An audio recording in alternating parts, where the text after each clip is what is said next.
కూటమి ప్రభుత్వం ప్రకటించిన సూపర్ 6 పథకాలను వెంటనే అమలు చేయాలని అల్లూరు జిల్లా వైసీపీ నాయకులు డిమాండ్ చేశారు. అల్లూరి సీతారామరాజు జిల్లా కేంద్రం పాడేరులో గల వైఎస్ఆర్ కాంగ్రెస్ పార్టీ కార్యాలయంలో నిర్వహించిన మీడియా సమావేశంలో జిల్లా పార్టీ అధ్యక్షురాలు మాజీ ఎమ్మెల్యే కొట్టగులి భాగ్యలక్ష్మి, అరకు ఎమ్మెల్యే రేగం మత్స్యలింగం తదితరులు మాట్లాడారు.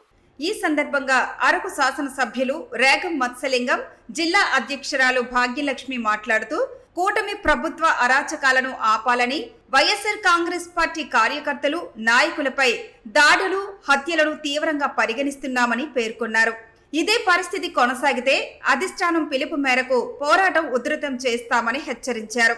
హత్యలు, మహిళలపై దాడులు జరుగుతున్నా శాంతి భద్రతలను కాపాడే పోలీసు యంత్రాంగం నిమ్మకు నీరెత్తినట్లు వ్యవహరించడం సరికాదని విమర్శించారు. కూటమి ప్రభుత్వం ఎన్నికల్లో ఇచ్చిన హామీలను నెరవేర్చడానికి భయపడుతుందని ఎద్దేవా చేశారు. ఆంధ్ర రాష్ట్రంలో మీరంతా చూస్తున్నారు. ప్రభుత్వం యొక్క పరిపాలన చూస్తే ఎంత దారుణంగా అరాచకాలు జరుగుతున్నాయనేటటువంటిది మనం అంతా గమనిస్తూనే ఉన్నాం. పార్టీలు పేరు చెప్పి మరి దౌర్జన్యాలు చేసి అరాచకాలు సృష్టించి ఒకరి మీద ఒకరు దాడులు చేసుకునేటటువంటి సంస్కృతి అయితే ఈరోజు మనం చూస్తున్నాం.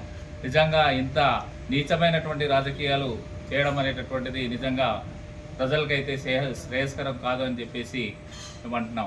చంద్రబాబు నాయుడు గారు సూపర్ 6 అని చెప్పేసి అన్నామేమో కానీ ఆ సంక్షేమ పథకాలు చూస్తే మరి మేమే అది ప్రజలకు ఇచ్చేటటువంటి పరిస్థితుల్లో లేము అనేటటువంటిది మీరు బహిరంగంగానే మీ నోటి ద్వారా అన్నటువంటి దాఖలాలు ప్రజలంతా కూడా టీవీలో చూశారన్నటువంటిది మీరు మర్చిపోవాల్సినటువంటి అవసరం లేదని చెప్పేసి గుర్తు చేస్తున్నాం. మేము ఏవైతే పథకాలు పెట్టామో ఆ పథకాలకి పేరు మార్చి మీరు పెట్టారు.